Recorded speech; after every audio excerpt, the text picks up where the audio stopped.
What up everyone, this is Marcus and I just want to invite you guys to join into the Portland Gear story and hear a little bit about how we got to where we are now.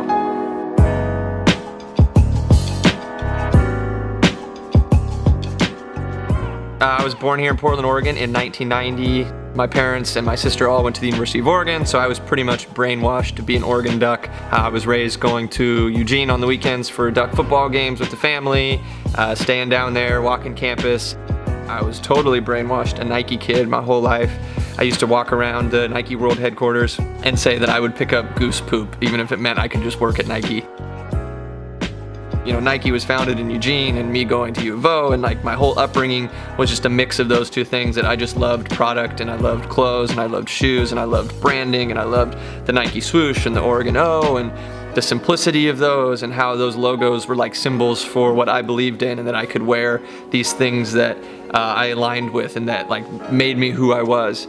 So being a kid, I was just like glued to the TV watching Michael Jordan wearing his Nike shoes and watching the Ducks and going to Blazer games with my dad and trying to get autographs, and I had basketball collections of cards that I would reorder. I was just kind of a 90s kid growing up in this area with Nike and sport, and it just really defined me and the interests and things that I had.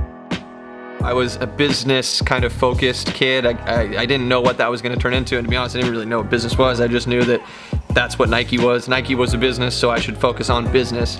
So in high school, I got the opportunity to run the student store, which was called The Closet, and I got to order all the food and the candy and the sodas. I got to control the retail environment. I opened up the gate in the morning, and I had employees working it with me. I deposited the cash with the secretary every day, and I did the reorders on Tuesdays and Thursdays, and you know, we ended up having the most profitable year in school history and raised a bunch of money for the DECA program, and it was just a really incredible experience for me, and I got to do a lot of the things that I still do every day. One of my parts of my senior project in high school was I made a Keller's Crew shirt, which was for the men's basketball team. Our head coach was Scott Keller, so I made Keller Crew shirts and sold them in The Closet, and that was my first time ever screen printing a shirt. So that's when I learned about ink colors and blank t-shirts, and that there was different types of cotton poly blends and how things fit and how things were priced. And so I got an experience when I was in high school printing those Keller Crew shirts and selling them in The Closet, where I learned a lot about screen printing. So when I went back to school, that thought kind of stuck in my head, and I was like, well, maybe I could make something, and I've done it before, and I can call the screen printer and order something. So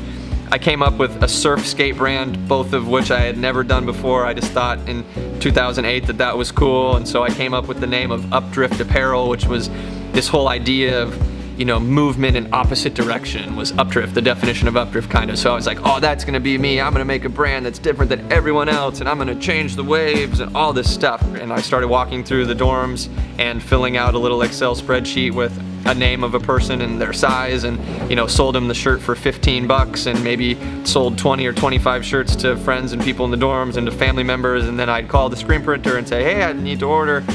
They printed the shirts. I got them. I had already collected all the money from everyone, so I was like prepaid, and I made a couple $100. That whole process just kind of like opened my eyes to entrepreneurship and what it means to make something and create demand and sell it, and like the whole process of that.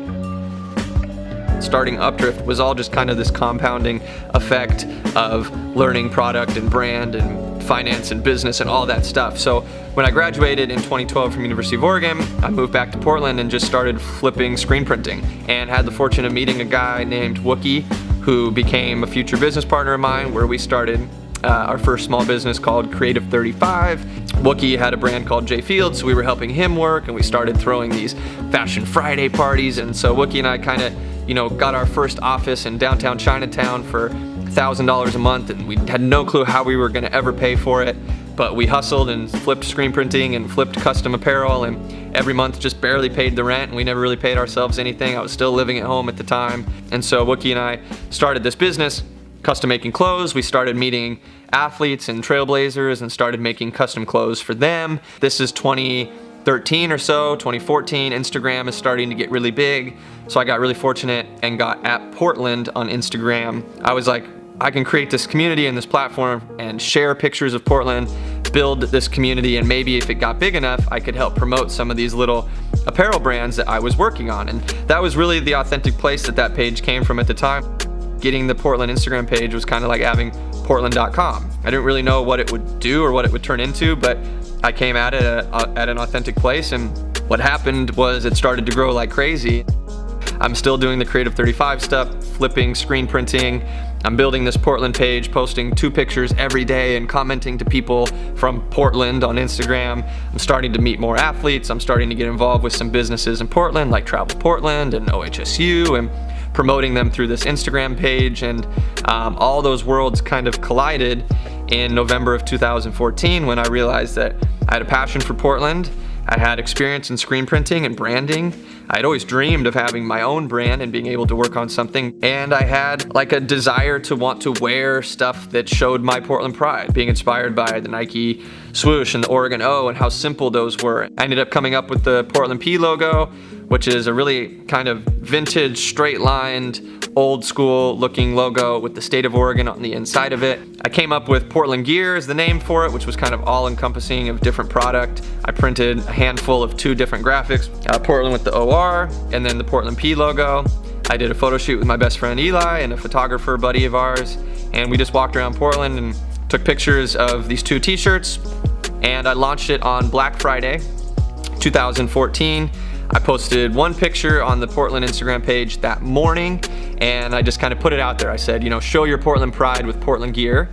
And the first day it ended up doing $5,000 in sales, which was just crazy because I, 1, didn't have $5,000 worth of t-shirts, and 2, it was just kind of a happy, authentic accident that happened that, you know, I had no business plan. I had no plan of this working. I didn't know or think that this would be the brand that I actually would get to run and put my passion behind. Then I pretty much only had 2 t-shirts for a month, so I realized I needed to come out with something else. So I came out with a P hoodie, and then I came out with a really simple vintage athletic P hat. That's still our #1 selling item and kind of our most iconic item, if you will. You know, we bought an old Volkswagen bus and started doing pop-up shops around Portland before we had a store. Before we even thought that that was a possibility, we started servicing Portlanders where they were at First Thursday and Last Thursday and Mississippi Street Festival and Timbers games. And you know, after a few months of doing that, people would come up to the bus and say, hey, where's your store? Where's your store? And I was like, we don't have one, but if you think we could have one, maybe we should. And after I heard that for a while, I was like, screw it. We went out on a search and opened our first retail store on 19th and Burnside by Providence Park. I figured there'd be lots of game days and lots of Timbers and Thorns fans. That's when Eli joined me full time and we opened the store, and you know, we committed to being open every day from 11 a.m. to 7 p.m.